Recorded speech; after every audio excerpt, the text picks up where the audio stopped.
Hi, hello pong muli. Isang mapagpalang araw sa inyong lahat. Kamusta naga po kayo? Sana po ay nasa mabuti kayong kalagayan saan man ho kayo naroon. Nagbabalik po muli itong aking YouTube channel po na Eric's Vlog. Pasensya na ho at ngayon lamang ho uli ako makakapag-upload ng video dahil medyo naging busy ho tayo sa mga nakalipas na araw. At ngayong araw ho na ito ay pag-usapan ho natin ito ho nga laman ho ng mga balita sa mga nakalipas ho na araw. Ito ho nga congressman ng 2nd District ng lungsod ho ng Quezon City. So ito ho ang ating pag-usapan ngayong araw na ito.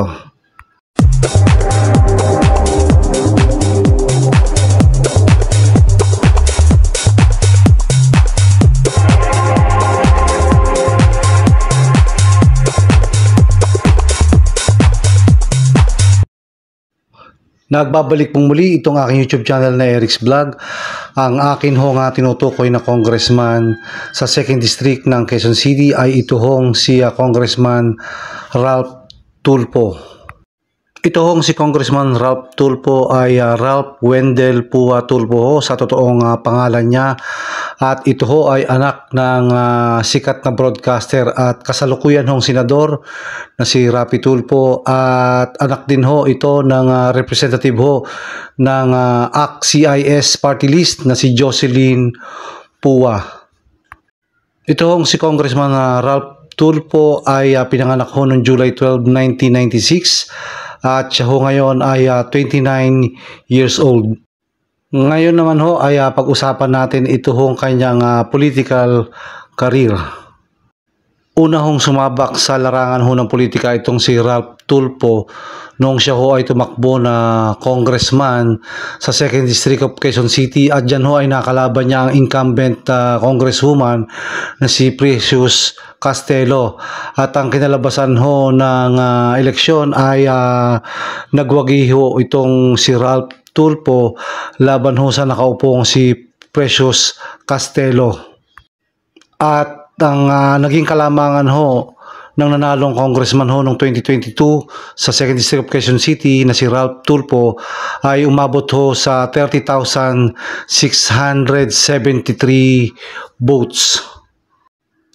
Ang tinalo ho ni Congressman Ralph Tulfo sa 2nd District of Quezon City noong 2022 ay naging 3-termers na councilor sa 2nd District of Quezon City itong si Precious Castelo, at naging representative naman ng 2nd District of Quezon City mula noong 2019 hanggang 2022. At ito hong nakalipas na eleksyon, ito hong May 12, 2025 ay lumaban ho muli itong si Congressman Ralph Tulfo sa ikalawang pagkakataon ho sa 2nd District of Quezon City, at dyan ho ay tinalo niya ho ang tatlong kandidato na independent. So lumalabas ho na wala ho siyang nakalaban na malakas, at ang dati hong congresswoman na si Precious Hipolito ay hindi na ho lumaban, kaya lumabas ho dyan ay wagi ho muli sa ikalawang pagkakataon itong si Congressman Ralph Tulfo. So lumalabas ho na si Congressman Ralph Tulfo ay nasa ikalawang termino na ho bilang representative ng ikalawang distrito ho ng lungsod ng Quezon City. At ito hong nakalipas na July 29, 2025, si Congressman Ralph Tulfo ho ay naging Assistant Majority Floor Leader ho ng House of Representatives. At pagdating naman ho sa political party nitong si Congressman Ralph Tulfo, siya ho ay kasalukuyang nasa serbisyo para sa bayan party mula ho noong 2021 hanggang sa kasalukuyan. At siya din ho ay kabilang sa Partido Federal ng Pilipinas simula pa ho noong 2023 hanggang sa taong kasalukuyan. Ayon ho sa Wikipedia nito hong si Congressman Ralph Tulfo, siya ho ay merong dalawang kontrobersiya na nakalagay ho doon. Ang una ho dyan ayun hong illegal entry at EDSA busway. At ito ho'y nangyari ho sa ikalawang pagkakataon, at ito ho nung una ay nung September 26, 2024 at naulit ho ito nung January 23, 2025. Ayon ho sa Wikipedia nitong si Congressman Ralph Tulfo ay sinasabi ho dito na didepensahan ho ng kanyang ama ito nga hong naging issue ng illegal entry ho sa EDSA busway nitong si Congressman Ralph Tulfo.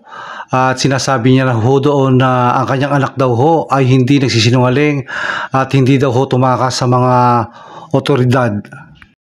At kalaunan daw ho ay humingi ng paumanhin itong si Senator Rapi Tulfo, at sinasabi niya ho dyan na inayos na daw ho nila pati ho ang multa, at sila ho ay nakahanda hong umattend ng seminar na parte ho ng penalty dyan nga ho sa nangyaring asunto na yan, dyan ho sa illegal entry ho dyan sa EDSA busway. At kamakailan lang ho ay usap-usapan ito ho naging lavish party at Las Vegas, na kung saan ho ay makikita dyan na umiinom ho ng alak itong si Congressman Ralph Tulfo dyan ho sa ginanap nilang Christmas party dyan ho sa Las Vegas noon hong taong 2023. Naging controversial ho itong nangyari ho party nila sa Las Vegas, na kung saan ho ay kasama ho ni Congressman Ralph Tulfo ang ilan hong mga kaibigan, at alam natin ay kasama rin yung isang kapatid niya. At dyan ho ay makikita ninyo sa screen na sila ho ay gumastos dyan ng $42,605 US. So yan ho, makikita nyo na pinirmahan ho ang resibo na kung saan ho ay nakalagay ang $42,605 US. At kung atin hong i-convert ang halaga hong $42,605 US sa atin hong pera ay lumalabas ho na 2,428,485 ho. Yan ho ay i-convert ko sa $1 to 57 pesos. So lumalabas ho mahigit 2 milyon ho ang ginastos dyan ho sa isang gabi, sa isang party. So ito lang ho yung alam ko na napakatindi ho ng gastos sa isa hong pagdiriwang ng party, na kung saan ho ay gumastos ho ang isang public official ng mahigit hong 2 milyon. Para sa akin ho ay talagang napakarangya ng naganap ho na party itong si Congressman Ralph Tulfo dyan ho sa Amerika, dyan ho sa Las Vegas.